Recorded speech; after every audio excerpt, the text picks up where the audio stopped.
like this, man. It's like a butterfly flapping his wings deep down in the forest, man. It's gonna cause a tree fall like 5,000 miles away, man. There ain't nobody seeing nobody. Man, see, like, you don't even know, man. It's like you're born into this world, man. And you got like that, man. The dust and wind, man. Or like the dang old candle, man. It don't matter, man. It's like this old time.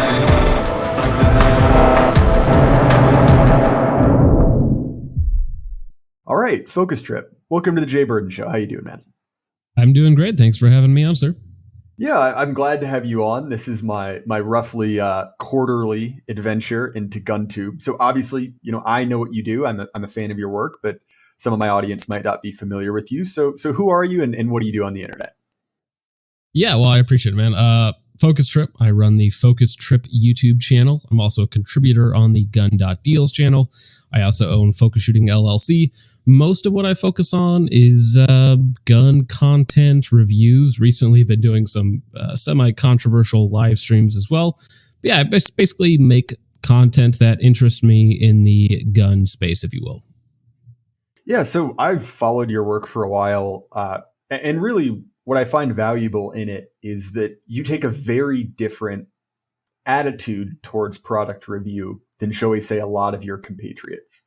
So I'm curious, right? Could you tell me, how you approach reviewing a product and maybe contrast that to what's more popular?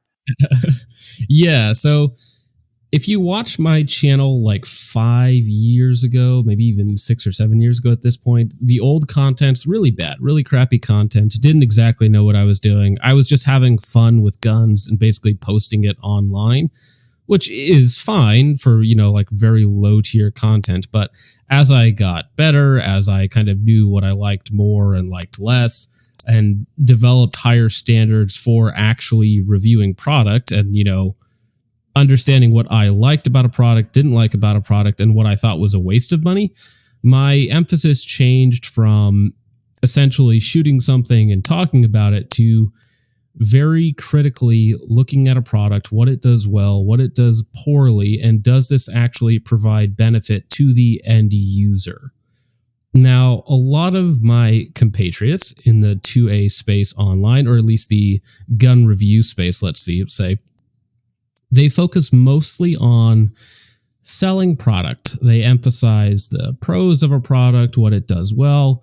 Very rarely is there an analytical look at what something does, especially compared to other products that may or may not be better. And we'll get into this later, I'm sure, about the consumerism side on it and how it's all designed to push more and more product. Whereas most of these people rely on companies to get more product, to keep the reviews coming. A lot of them get early access to product. I try to not stand with companies, but stand in between companies and the end user. Because I don't believe that these companies, just for the mere fact that they exist and produce a product, deserve access to my viewers' wallets, right? Where a lot of my fellow gun tubers appear to be happy to sell out their audience for a couple bucks.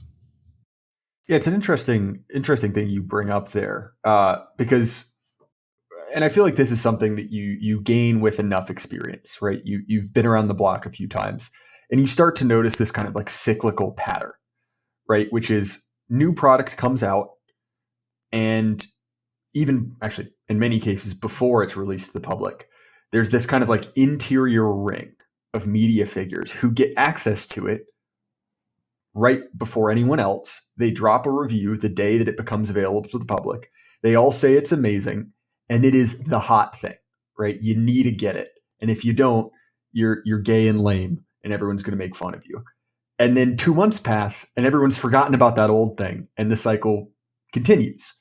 And so you see that happen enough times, and you start to look around, and you're like, wait a minute, what's going on here? And so maybe could you speak to the way that companies tend to interact with kind of firearms influencers? Oh, 100%. So the cyclical nature of this goes way deeper than just new product, get excited for new product, forget about that product, we're on to the next thing. If you look at it there's waves of different styles of products like red dots, LPVOs, magnifiers, prisms, lever guns, revolvers are hot again for some reason, all sorts of different cycles. But you see the same faces repeated over and over and over again because these actors are reliable for the companies. They have the appearance of being unbiased some of the time. They have the appearance of being objective, right? But at the end of the day, the reason why they are still on these companies' short lists of influencers is because they're reliable money generators, right? For example, a few times when I was accepting products for review, I would have something negative and then I would post a video about it. I would get an angry email and then it would be like, okay, well, hey, we can't send you any more product if you're going to act like this. And it's like, are you threatening me? It's like, I guess I don't want product from you at this point. So a lot of the times you see the same faces because they make reliably high quality videos with generic talking points. They'll say it's great and amazing. And then 2 months later, new product comes out and then they're saying the exact same things about that product. And it's like, well, hey, what about that thing you just reviewed? And they're like, what?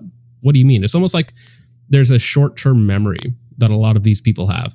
And you'll see it. There's more of a awareness of it at this point since people like me and others have been calling it out. And I mean, people like Nut and Fancy, if you look back, he's been calling it out for a decade now, which is why he's been ostracized from the larger gun community, if you will.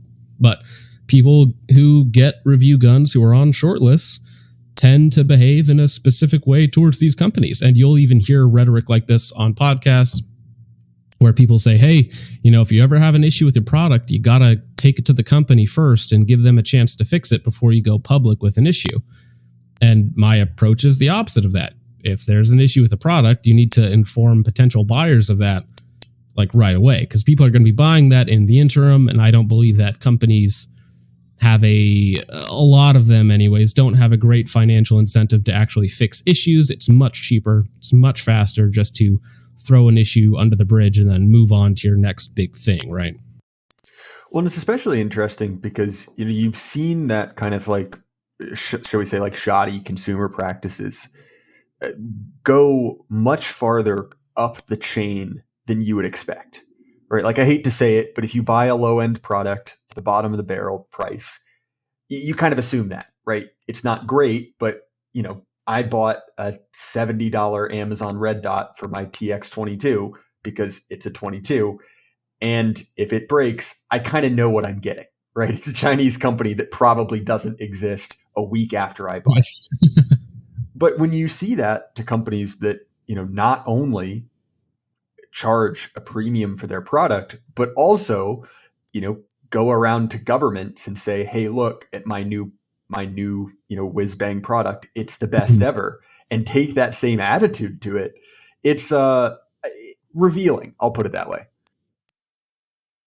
Yeah, 100%. I mean, if we want to talk about companies that get government contracts without somehow putting out a decent product, I mean, like SIG. I was about to say, you could figure who I was talking about. Yeah, it's just ridiculous. It's like, okay, so you got, hundreds of millions, or I don't even know if the contracts are up to $1 billion yet, but just so much money for these different products. Surely it's not killing people in the, by accident, not intentionally killing people. It's injuring their own users, right? I think actually talking about SIG, I think yesterday or today, they lost a lawsuit against somebody for $11 million for it going off in somebody's holster again. So, I mean, there's litigation to back this stuff up that these companies, and what's funny is too, like 10 plus years ago when the 320 was coming out, you had the same wave of positive reviews, everybody loving it, everybody saying it was the best thing ever. And then, you hear reports trickle out here and there. And then 10 years later, everybody's like, actually, it was a terrible gun all along. Bad design from the start. So I'll put in a little bit of backstory on this because, while you and I are incorrigible gun autists, my audience is not, at least primarily. Basically, what happened is 6 Hour, not the German one, an American company, with a similar name, released this new gun, right? It's going to be the best thing ever. It had some admittedly innovative features that we won't need to get into, but very, very quickly upon coming out to the market, it revealed a charming new quirk where it would just go off in a holster, which is, and FocusTripp, you can back me up on this, suboptimal for a gun. And okay, fair enough. A new product comes to market that's, and it's bad. That happens quite often. But what was really suspicious is despite it being bad, and not just bad as in sometimes it would go off, but even if you have a perfectly working version of this gun, it's not very good. Like, it's fine, but it's certainly not worth the downside.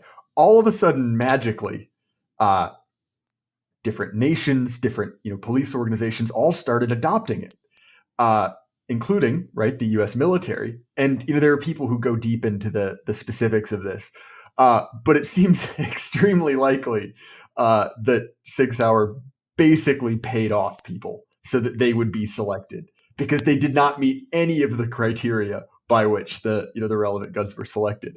And so obviously, scummy companies are scummy companies. But my point is, these products are not, or these problems, with consumer practices are not just limited to the kind of bottom of the barrel, fly by night companies. It's kind of endemic. Somehow, the more government contracts you have, the less you care about quality control. Now, talking about SIG and their government contracts, there's Occam's razor, right? Everybody knows what that is. But I have another concept called Occam's retard, and that is what the government operates on when picking out handguns or rifles or anything. Whatever the most retarded decision could be, that's the one that they're going to make. So going with the 320 was absolutely a combination of bribery and backdoor shenanigans. And you ended up with a subpar handgun that people have been trying to get away from now. So yeah, that whole situation is just a absolute mess. So yeah, I also want to return to the reviewer side of it, right? Because look, I was a little bit young for Gamergate. I wasn't really on the internet then, but I sort of became aware of it in college. I've told this story. My audience has heard it, so many times they're rolling their eyes. But I went to college and took a class called game theory, which I naively assumed was like economic game theory, right? Prisoner's Dilemma and all that. It turns out that it was the critical theory of video games, which means I just got an entire crash course from a 300-pound feminist about Gamergate and got to pay for it.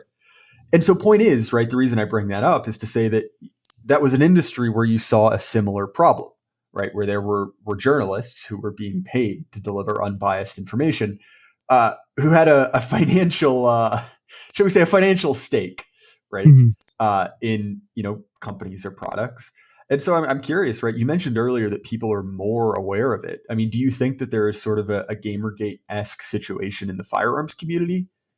It will never be to the same level because game journalists are the lowest of the low, right? So in the tiers of journalists, right, they're all peons, but game journalists are like shoot on sight, right? The worst of the worst. If you're a game journalist, I'm sorry that you exist for the most part. In the firearms community, you actually do have some standards. So for instance, recently TFB TV was doing a video on the new Magpul /Zev folding pistol thingamajig, right? The entire comment section is calling them out for how poor of a fluff piece video. Like, it's obvious it's just the most biased, ridiculous puff piece ever imagined. Like, it was painful to watch. And so this sort of thing is very noticed in the gun community, I think partially because it's a more storied industry. It has more prestige, if you will. It has a lot of history there. A lot of the writers there, a lot of the companies do hold themselves to slightly higher standards. So I don't think you're ever going to get a Gamergate type situation where, you suddenly find out that people are getting paid to do certain things and whatnot.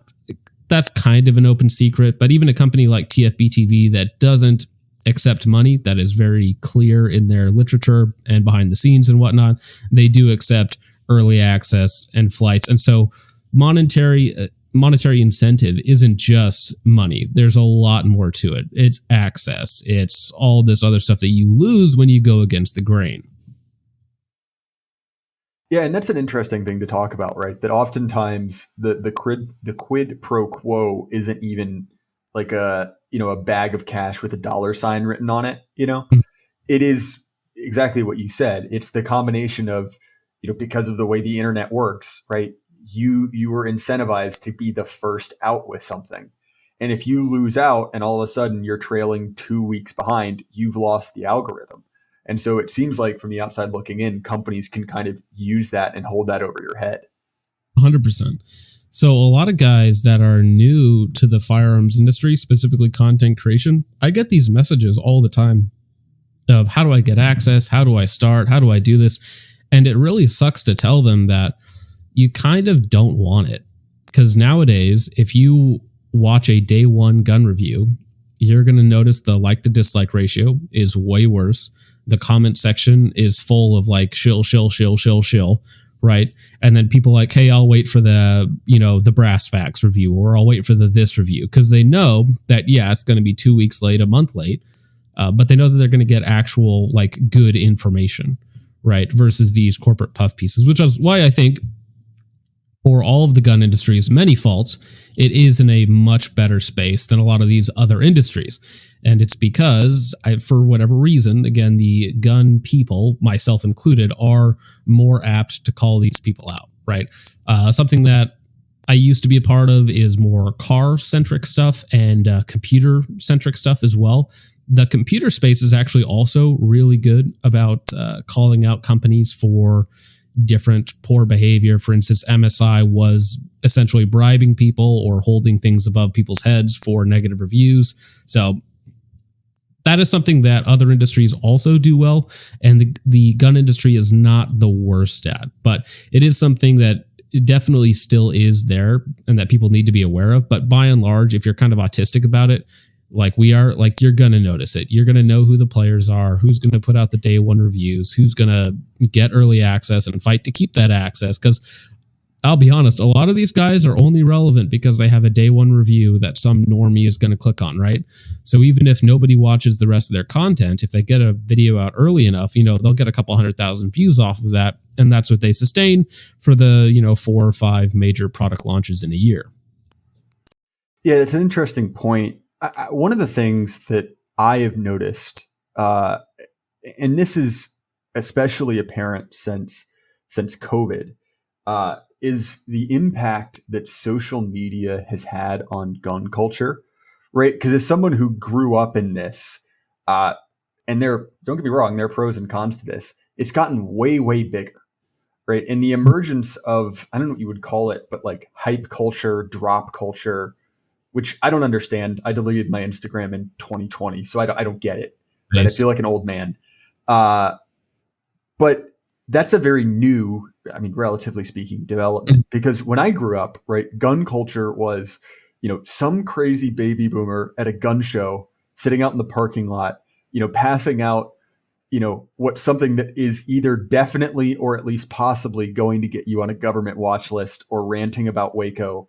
And it was insane. It was fun, right? But it was a very niche thing. And so I'm curious, right? What have you seen, in your time in this kind of part of culture? How is social media affecting it? Yeah, no, social media absolutely is responsible for a lot of the good and bad growth in the gun industry. So my family was never super into guns. My dad was in the military. I have a couple brothers in the military, but we never owned a lot of guns or went shooting all of the time. I really only ever went a couple times before I was 18 with my brother or something like that. But popular media, I think Modern Warfare 1 and 2, and of course subsequent games as well, were huge for that sort of things. Because ever since 2009 and whenever Modern Warfare 2 came out, the ACR has been my favorite rifle. Then 15 years later, hey, I've owned 4 of them. Not a great gun, but I've owned 4. Okay. You can't make fun of me for having an L-can if you have had 4 ACRs. We have both made horrible emotional decisions. I acknowledge that the ACR is bad, though. I'm still Love it. It's I'm my still favorite. deep in the closet. I have not admitted it yet. Yeah, so that's the thing. Oh, like you can, there is that culture, right? About you see something in a video game and then you click on a Grantham video that shows off. Like I think he just did a video a couple weeks ago on the, whatever the new, is it like Black Ops 6 or something? That's a crazy thing to say, isn't it? Black Ops 6. Anyway, so you see something in popular media and then kids now, they have access to all of this information and all of this high quality content, at least in terms of looks. So if somebody wants to see, hey, you know, I remember PUBG was big for this too, because there was like PUBG videos of like, you know, something bouncing off of a frying pan. And then that video would have like 15 million views or something, right? Somebody basically recreating something in real life that you would see in a video game.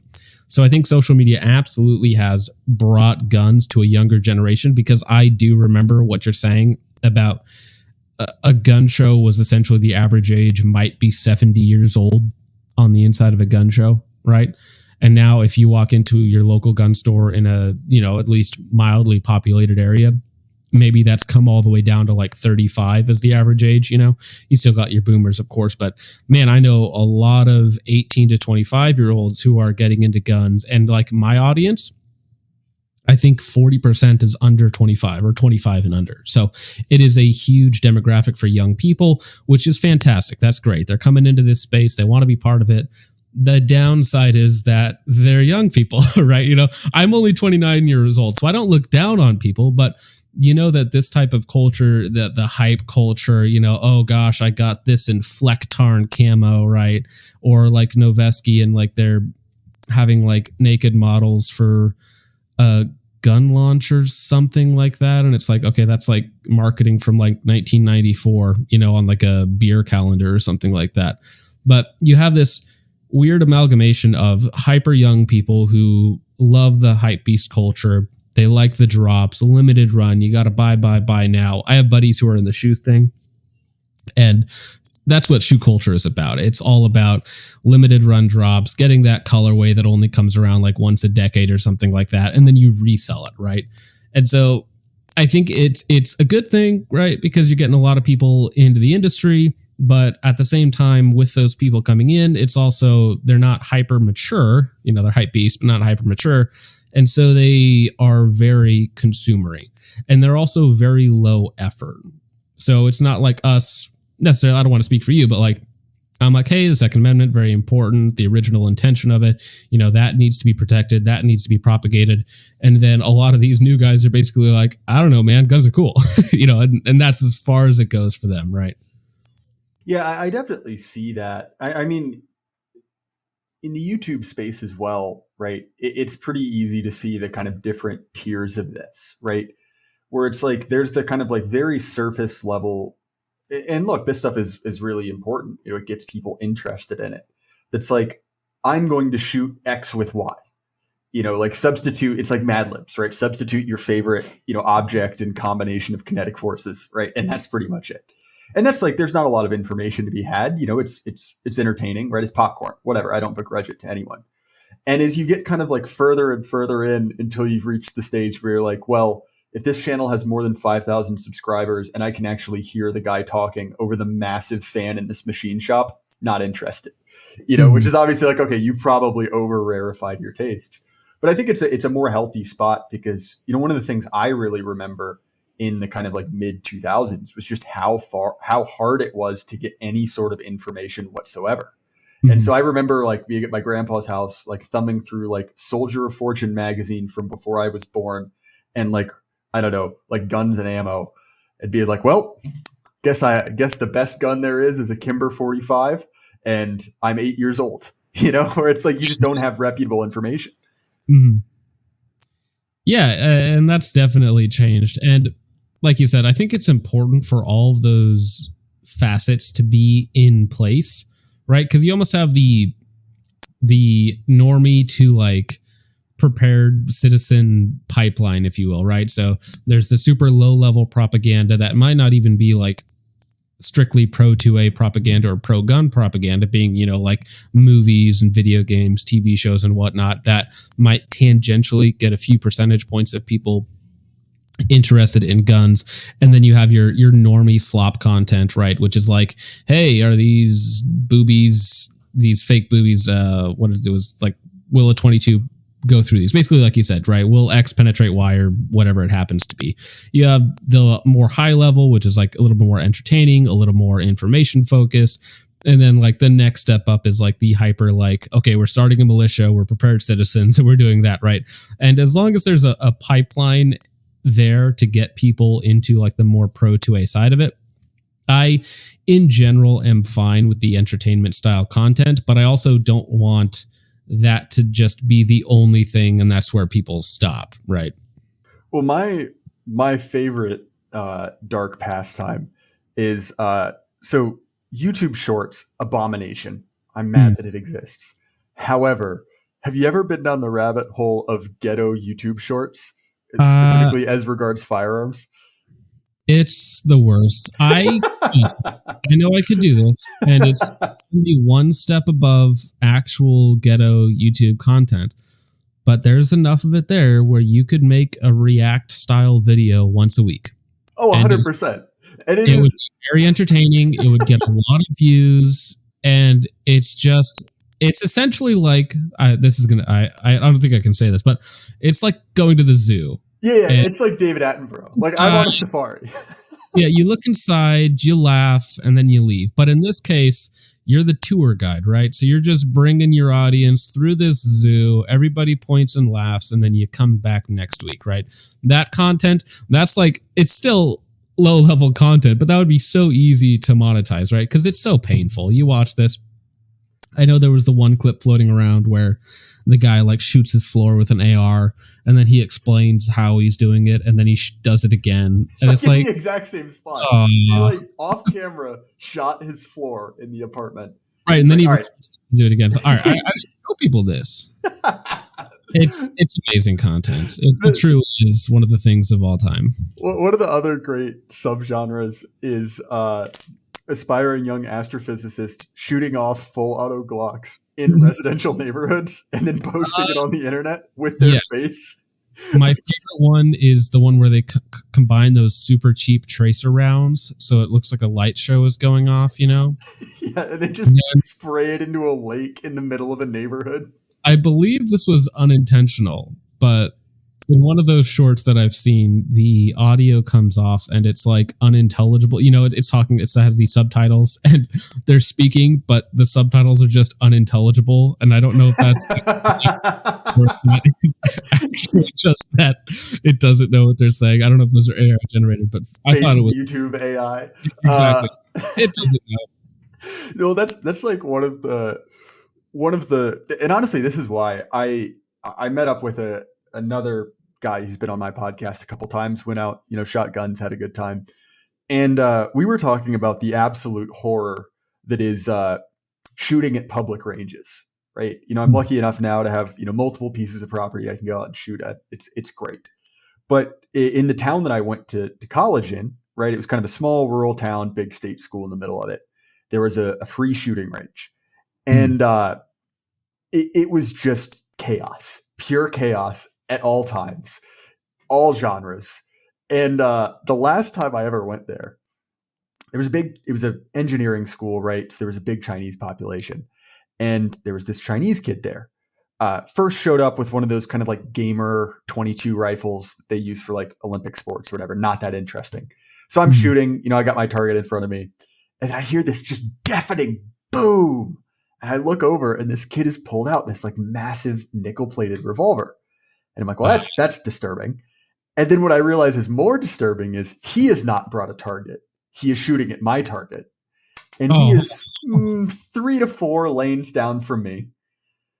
And the misses start to get closer and closer, right? Like the first one is like low, a foot in front of the target, then like 6 feet in front of the target. And I'm like just watching this triangle shrink. And I was like, all right, I'm done. I'm never coming back. That was the last moment I went to a public range. And I'll put it this way. That's not an atypical story. So I'm curious, right? Do you shoot on private land? Have you had similar horror stories? So in Washington, where I lived, I was there for 27 years before they basically tried to shut down my business. But there's so much public land in Western Washington and even Eastern Washington when I was going to college there that you can basically kind of find a place within 30 minutes. Like I had Capitol Forest. I had some old rock quarries that I used to shoot at. So they were public spaces, but maybe once every couple months, as somebody who shot all the time, I would run into somebody else, but usually it's not a big deal. Out here in South Dakota, there's no public land, so I have to drive 3 hours to go to the national grasslands in Pierre. And there's one public range about an hour and a half from me that I do go to somewhat often. And in South Dakota, fortunately, especially rural South Dakota, there's almost never anybody there. And it's beautiful lanes, no trash, and it's your own space too, because there's basically berms in between each set. So I think there's a 25 set, a 50 set, and then 2 100-yard lanes where you can essentially, it's like 50 feet wide, 100 feet wide on some of the bigger ones. So you can kind of do whatever you want. So, I mean, I've talked to cops out there because they'll stop you and like, hey, how's it going? They'll just chat with you. And for me, it's like I'm always having SBRs. I have suppressors. I have binaries or FRTs out there. So I do get the odd look every now and again, especially when you're like kitted up, with a camera sitting next to you and people are driving by and they're like, what's this retard doing? And yeah. So, I mean, my interactions out here in South Dakota, very pleasant. But if I were near a big city, I think I would have a very different set of experiences with the clientele of these free ranges. I have heard all the horror stories, so it is quite fun to think about that. Yeah, see, I had a slightly different problem. I just had like crazy Chinese expats and then like rednecks, which is its own separate variety of an issue. But it's funny you bring that up. I knew you were in the Pacific Northwest just from the geography of it. I went up there for the first time in my entire life a few weeks ago for a conference. And that is a beautiful area of the country ruled by the worst people in the world. Deeply sorry about that. But I understand the appeal. It's genuinely beautiful up there. No, it is the most beautiful place. Western Washington, White Pass, Snoqualmie, all that stuff. If you ever get the chance to drive that during wintertime, check out, what's that place? Leavenworth, which is like an old German town up there. Absolutely beautiful, but can't stand the people. So absolutely ruins the experience. Like a lot of places. Like, I mean, California is gorgeous, right? Everybody would love to live in California. Great weather, great beaches, can't stand the people. Yeah, I'm actually, here's my thing with that area. And it's, I've only been to Portland, right? Mm-hmm. The way people described Portland, I was expecting Mogadishu, right? Like I was expecting it to be unlivable. And well, don't where get me wrong. I went all over it. Yeah, I went over like the whole city. I was there for a couple days. You didn't have much to do. And don't get me wrong, it's not great. But what tips it over from just being like a dirty, crappy city with a ton of homeless people, which I hate to say it is not a rare thing anymore, is that the Pacific Northwest libtard is a very specific breed. And it made sense because I have been to other places that felt like they were dressing up as that. Like that's what they aspired to be. And I felt like I saw the original. I was like, oh, this is who you're copying. And they're somehow even worse. Everybody else is just a cheap knockoff. Yeah, exactly. So I used to have to drive into Portland every week for an outside sales job that I had. So I am very familiar with the downtown areas in there. I would like walk the Capitol at night and do stupid stuff like that with my friends. And it was, we probably didn't realize how stupid that was at the time. Like 18, 19, walking around, just homeless people like surrounding you everywhere. And like, oh, it's like going to the zoo again. Don't do this. It's bad. It's not moral. But at the time it was like entertaining, Yeah, it was. As I'm 29, I'm like, okay, no, this is just really sad, Yeah, I had a similar experience. I lived in kind of one of these like crumbling urban centers in the American South. And there was this old theater, like really, really old, like, maybe 20 screen theater that had been boarded up on all sides, but the upper windows had been like smashed out. And every night when I lived there, it was like a zombie movie. Like it would get dark and you'd see movement and people would just start like pouring out of this theater. And it was like one of the creepiest things ever. Cause like you would kind of do the math. You're like, it's probably like 70, 80 people just in there, like in the dark all day. And yeah, I'm very happy to live in a place where there are no homeless people now. Well, it's funny you say that. It's like it's 26 out here in South Dakota now, and I live in a town of like 700 people. So there is actually zero homeless people here because homeless people cannot survive here. Yeah, that's the advantage of living in the far north. It gets too cold. Well, yeah, and there's no big city for 40 miles, right? So there's literally nowhere for them to go. So, well, honestly, that's always about that, isn't there? It's like there's no chance to be homeless, so therefore you're no homeless. You know, like people have to find a way to not be homeless, so they end up not. Yeah, that's an interesting interesting thought process. Yeah. It's I definitely don't miss it, having lived in a bigger city for a portion of my life. If you have the same interests that we do, you just realize, why do I live in a place where everything I want to do is illegal and everyone hates me? Correct. It's a pretty easy trade to make. Oh, 100%. And so like the move to South Dakota was like, people are nice. Everybody waves at you. Like a year into living here, people are like, oh yeah, you're the new guy. You live over there on 2nd Street, or whatever it is. Cause they recognize you because you haven't been there for 30 years. Right. It's just such a different dynamic and a different type of person in the rural farmlands, than like these people who do actually hate you. Right. And especially as, I have a wife, I have 3 kids now, 3 little kids. I'm just never living around people who I don't trust. It's just not worth it, so what? I don't have a 24-hour gas station 5 minutes away, that's the main downside. Life isn't as convenient, but it's 100 times better. Yeah, it's a really interesting point. It's something I talk about a lot about on this show, right? Is that like, yeah, sure, like there's no free lunch. You're going to have to give something up, which actually, weirdly enough, is something true both in your living arrangements and your choice in firearms and firearms accessories, right? Mm-hmm. Which is like, at a certain point, like you can't have it all. You have to make some sacrifices. And having, lived at a point in my life where I was, working a good job in a cool area with lots of things to do and to buy, but also living in a place where there's like a decrepit movie theater full of like 100 crazy meth heads and everything got stolen. And I'd walk outside and see human poop everywhere. You're like, you know what? Maybe I don't care about a fresh market on my block. Maybe there are other things in life. Yeah, there's something more important than this. I don't know if this is healthy for anyone to live like this. Oh, 100%. I mean, look, like you go there and you see the people there, they're not healthy. So obviously, you and I could probably talk about, cities for a long time. I genuinely hate most cities in America. But, one of the things that I think would be useful for my audience who isn't necessarily super interested in gun stuff. So let's say, you're a guy, you're out of school, you got a decent job, no experience with guns. Where do you start, right? If you're in that situation?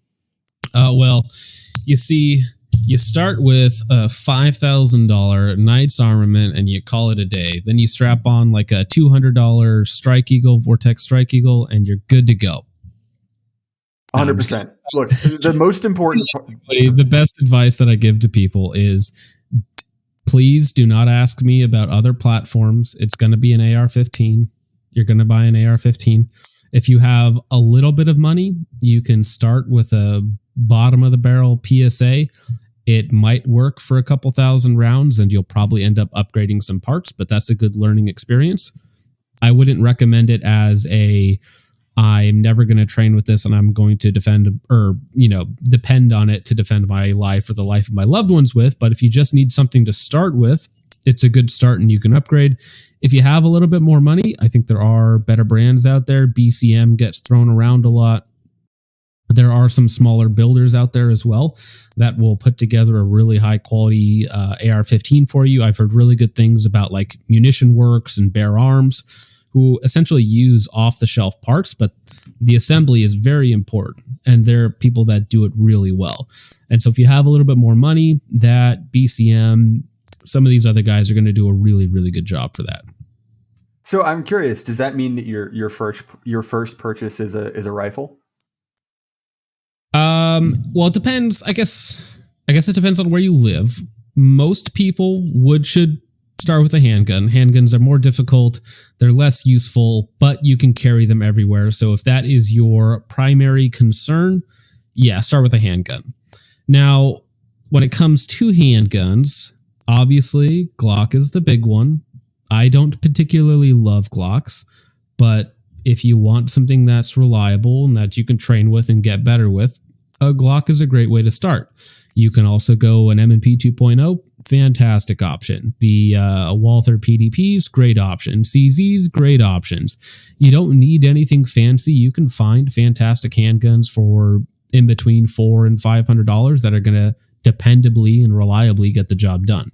But most of what I do is rifles because I hate handguns. I hate shooting handguns. It's just something I'm forced to do because it's a necessary skill, basically. Yeah, you sound exactly like my one of my main shooting buddies who has been dragged kicking and screaming to be even semi-competent at shooting a pistol because he hates it. I enjoy it. I certainly get your point. It is by every objective standard a worse weapon. Really, the only advantage is I can put this in a pocket, and even an 11.5 is, shall we say, somewhat inconvenient to fit under your coat. Suboptimal inside of your pants, for sure. Now, so if your audience isn't familiar, handguns, they just require a lot more time and intentionality to get good with, essentially. So they're not easy to control the recoil, especially if you're somebody with reduced strength. Whereas with almost any rifle, you can basically just point in the direction, pull the trigger, you'll figure it out very easily.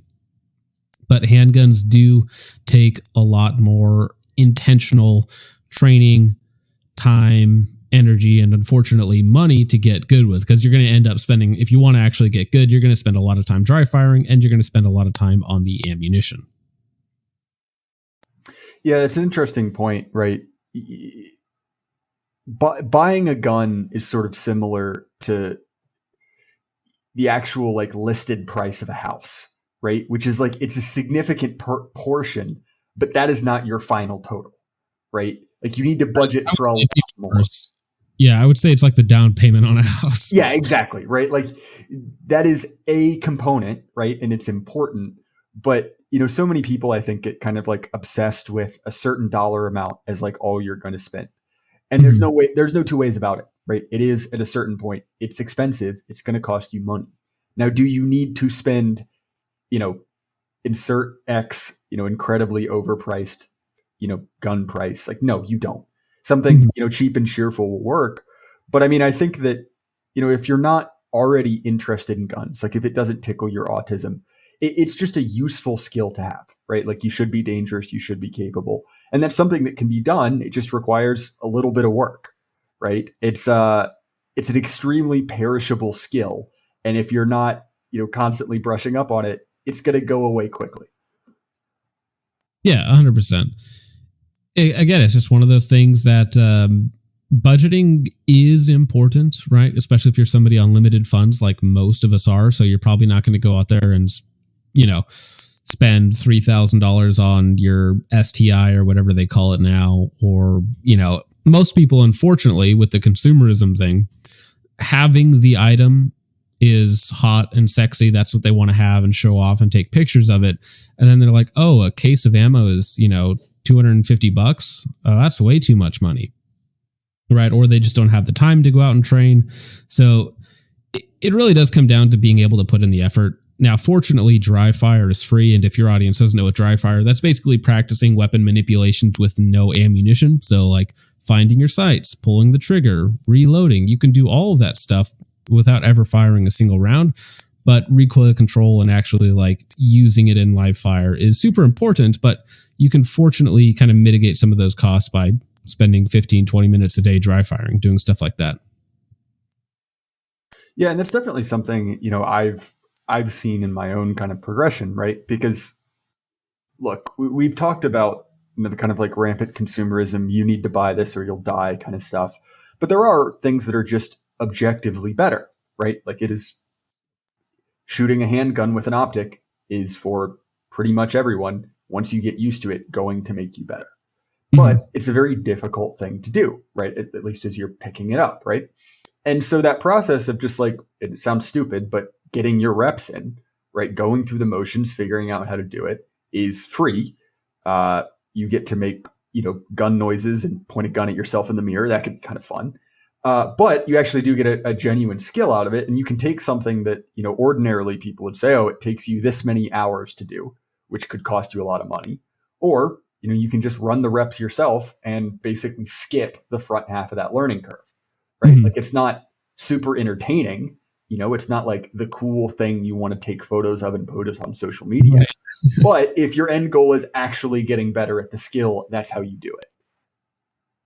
Well, right. In some ways, it's like working out, right? So if you work out once a month, once every 6 months, you're going to have exactly zero progress.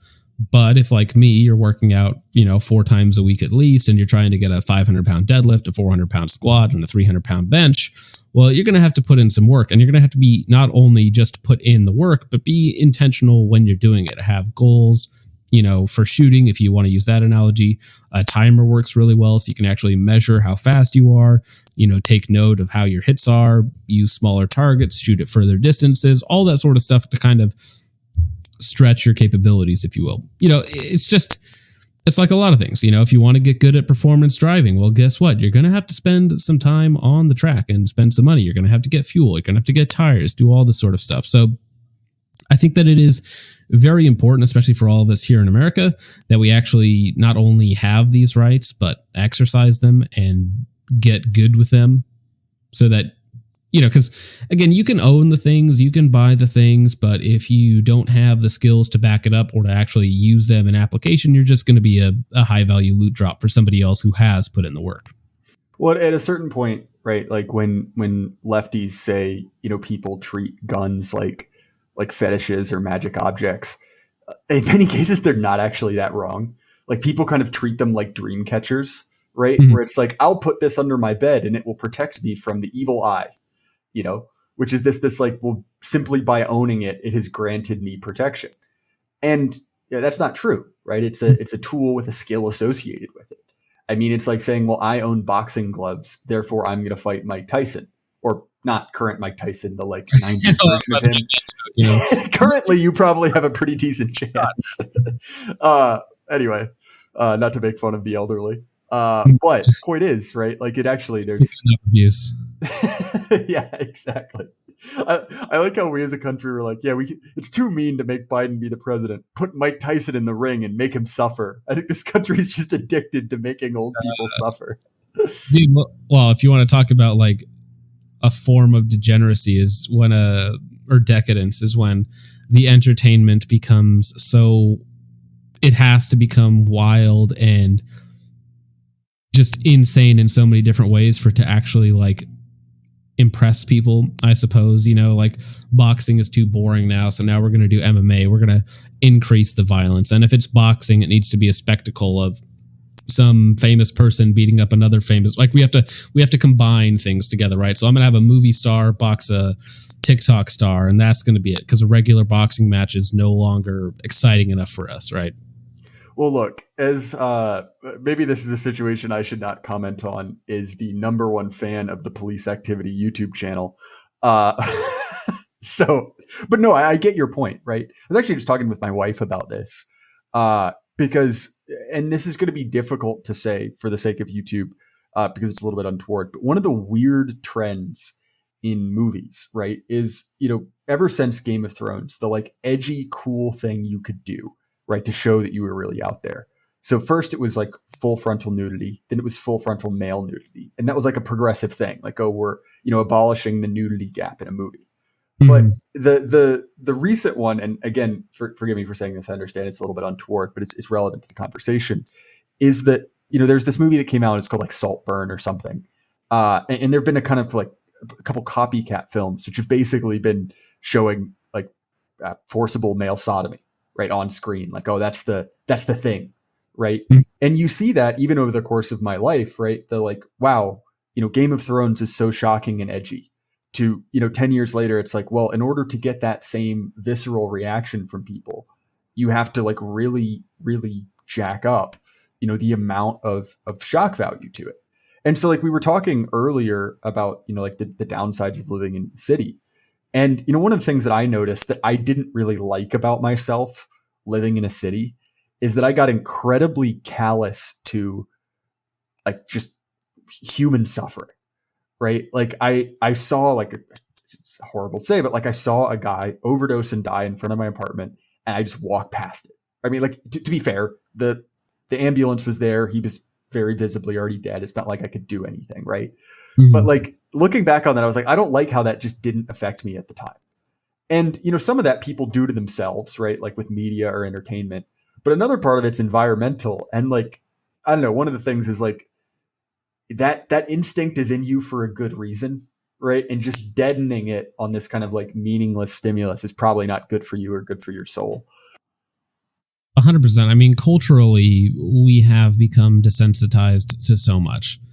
Like you said, like with the progression of degeneracy in media, with the quote unquote TikTok, what's it called, brain rot that's out there, where there needs to be a constant dopamine hit, and if there's any sort of negative emotions, we just suppress it and walk by it. Basically, funnily enough, I've heard similar stories to what you just said of people living in cities, and there'll be a homeless guy OD'd on the ground, and it's like, do I help him and get stabbed with a needle, or do I just walk on by? Do I call the cops? And then a lot of people choose just to do nothing in that situation, right? And it's a dangerous situation, but it's also at the same time, it's like, well, we're both human beings. We should try and help each other out, surely. But society's gotten to a point where it sounds callous to say, but it's like it's almost not worth helping out our fellow man for the ramifications. Like if we do something wrong, if we injure somebody, it comes back on us. The easiest thing is to do nothing.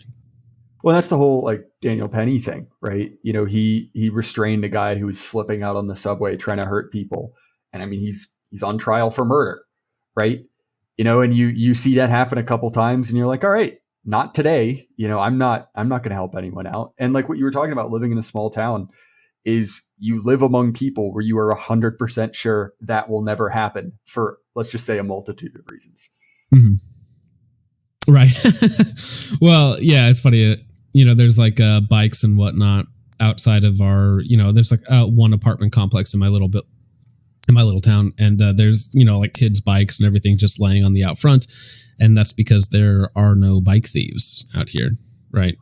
It's just what it is. Right. So, I'm at church at a place that we haven't been going for very long, and my kids are running around and they're like 4 and 2. Right. And I don't feel any sort of like, where my kids go? They're not on my side. I can't see them. What's going on? It's like, no, they're just over there playing with like 10 other kids. It's fine. Who cares? Yeah, that kind of high trust society. You can't put a price tag on it, right? No, not at all. Well, and it's funny because, in the old days, in a high trust society, wintertime was coming. You cannot be ostracized from the group, right?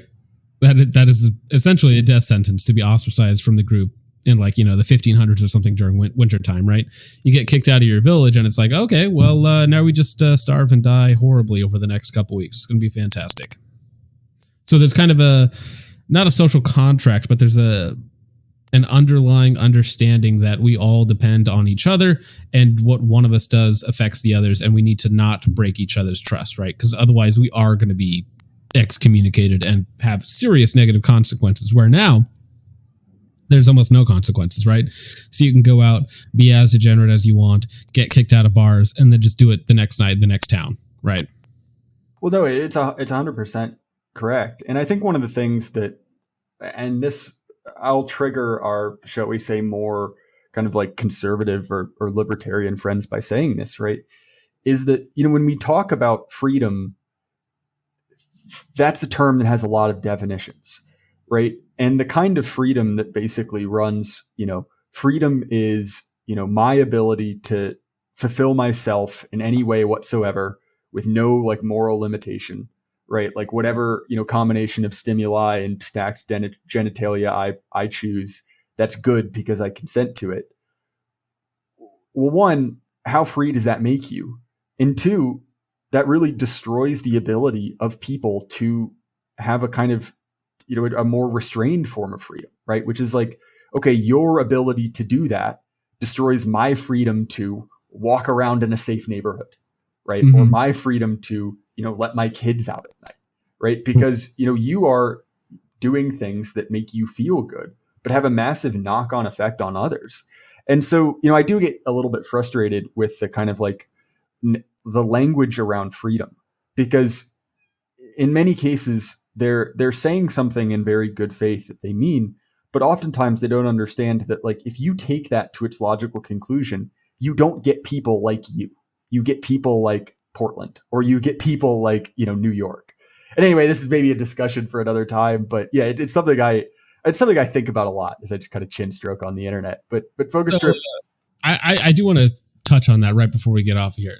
So I'm a Christian. So 1 Peter 2:16 is a great one for this. Anytime somebody brings up the concept of freedom, and it essentially says, as free, yet not using liberty as a cloak for vice. And that's what a lot of people say when they mean freedom, like the more degenerate side. Say, I should be free to be as evil as I want to be. And it's like, well, your evil unfortunately affects the rest of us. So we're going to put a stop to that now, if you don't mind. Well, and this is something that, like, look, I'm not Lutheran, but I've read some Luther, right? Mm-hmm. And when he talks about, crime and punishment and forgiveness, right? He basically says that there are kind of like 4 levels of forgiveness. The worst is basically to hate someone personally and just let it go, right? Then it kind of goes up from there of, forgiving them personally. But the ultimate form of that is to both, personally forgive someone and then also turn them into the authorities and have them face the full force of the law. And the reason is because, one, like that kind of like sense of hatred and revenge is personally poisoning to you, but also because it is good for both society, but also that person to be punished, right? That is the right and ordered nature of things. And, this idea that, the way to be, good and kind and nice to people is to let them do whatever they want, to let them just smoke crack in the street all day because it would be mean to ask them not to. I mean, this very clearly produces an awful society. I don't feel like this is an argument we need to deal with anymore. You don't even have to, because it's like, okay, let the guy smoke crack. It's like, yeah, but he has a wife and kids at home that he's leaving, so maybe he shouldn't be able to do that, Yeah. Because his terror, maybe you're sleeping around with other women, I don't know if that's, applicable to anything going on right now, but maybe you're on a breeding fetish. Again, maybe your actions have consequences that lead to multiple broken homes, and maybe we shouldn't do that. Maybe that's going to lead to a half dozen kids not growing up with a father, and then whatever, we can look at the statistics, right? We can pull up the statistics and see how fatherless kids do compared to their counterparts. It's not great. Well, 100%, man. But honestly, dude, thank you so much for coming out. This was a much better conversation than I thought it would be. Again, I know you mentioned it before, but where can people find more of your stuff? Yeah, so on YouTube, FocusTripp and Gun.Deals are the 2 channels of which I upload content to, and then my company, which you don't need to check out. Nothing's in stock. It's a hypebeast company, but that is Focus Shooting LLC. Again, highly recommend his video reviews. He's 100% wrong about the Elk Inspector, the best optic to ever be created. I can mute you so you can't respond to that. But nonetheless, his YouTube channel is very good. Highly recommend it. As far as my stuff, the Jay Burden Show is available on Apple, Spotify, YouTube, anywhere you listen to podcasts. If you want to support us, you can either do that directly through the links in the description or check out our sponsor, Axios Remote Fitness and Coaching. If you want to also be a well-muscled Chad who can deadlift 500 pounds, Axios Remote Fitness and Coaching, best way to do it. Again, FocusTripp, I appreciate it. And everyone at home, keep your head up. Life can't last forever. Good night.